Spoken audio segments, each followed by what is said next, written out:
좋아요. 여러분 조용히 해주세요. 세상의 종말 테이크 원 언제든 시작하세요. 처음에는 불덩이처럼 보입니다. 시시각각 점점 더 커지고 있어요. 곧 태양보다 더 크게 보입니다. 사람들은 하늘에 눈을 고정한 채 그 자리에 얼어붙어 있어요. 아직 목숨을 걸고 뛰어야 한다는 걸 깨달지 못했어요. 도움이 되진 않겠지만요. 소행성이 엄청난 힘으로 지구를 향해 돌진합니다. 지각을 통과해서 수 킬로미터 깊이에 이를 때까지 움직임을 멈추지 않습니다. 수천 입방 킬로미터의 단단한 암석이 순식간에 증기로 변합니다. 이런 충돌을 목격할 수 있을 만큼 가까이 있던 사람들은 몇 초밖에 살지 못합니다. 충돌 분화구 주변의 땅은 수천 미터의 뜨거운 재, 흙 그리고 잔해로 덮입니다. 충돌 후 단 몇 초 만에 풀, 나무 그리고 수 킬로미터 떨어진 관목들이 불길로 휩싸입니다. 하지만 그게 다가 아니에요. 충돌은 쓰나미와 같은 일련의 자연재해를 야기합니다. 처음 몇 분 동안 불타버리지 않은 것들은 물에 잠깁니다. 일부 지역에서는 쓰나미 파도의 높이가 300m를 넘습니다. 지진이 지구를 흔들기 시작합니다.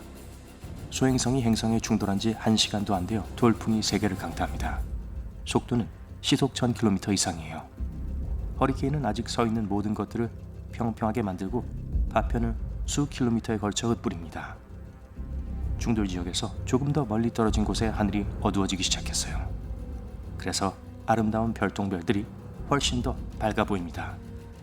하지만 별똥별이 아니에요. 지구로 다시 쏟아지는 파편들이죠.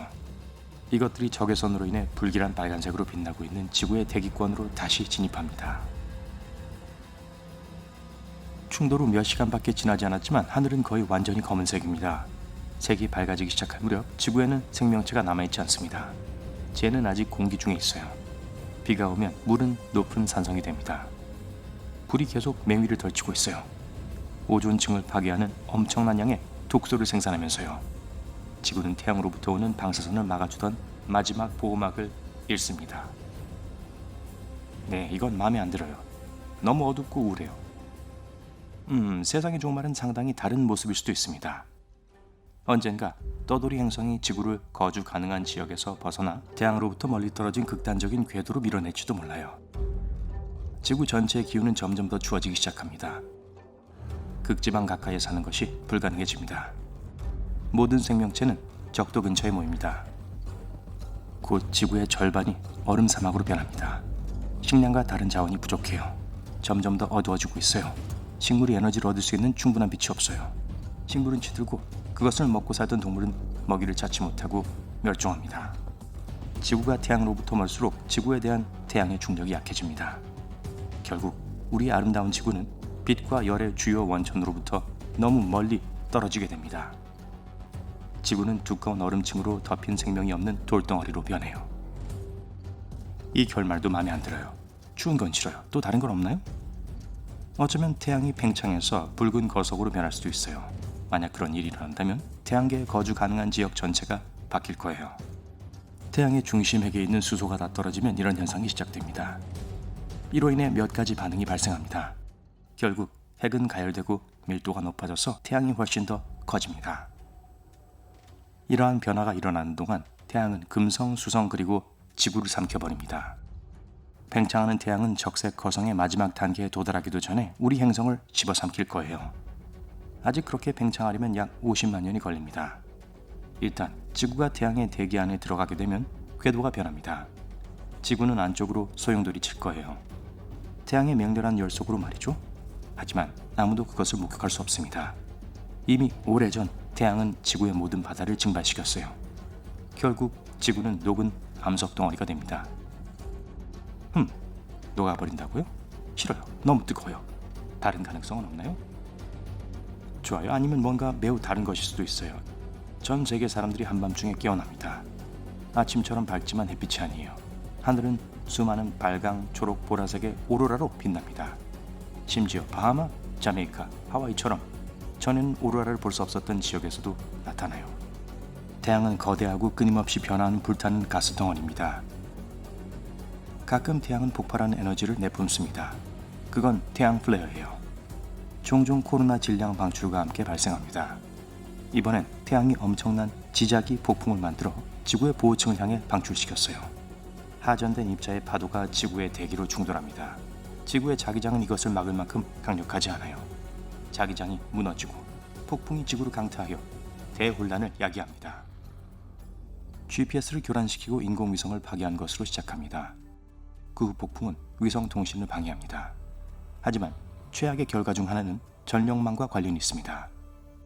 태양에서 나오는 입자에 의한 전력의 급증으로 인해 거대한 변압기가 손상됩니다. 지구는 수년 동안 전기가 들어오지 않습니다. 전기불, 컴퓨터, 전화도 없어요. 급수 시스템이 고장났습니다. 슈퍼마켓에는 음식이 없어요. 전기가 안 들어오고 사람들은 이미 고장난 전력망을 다시 부팅할 수 없습니다.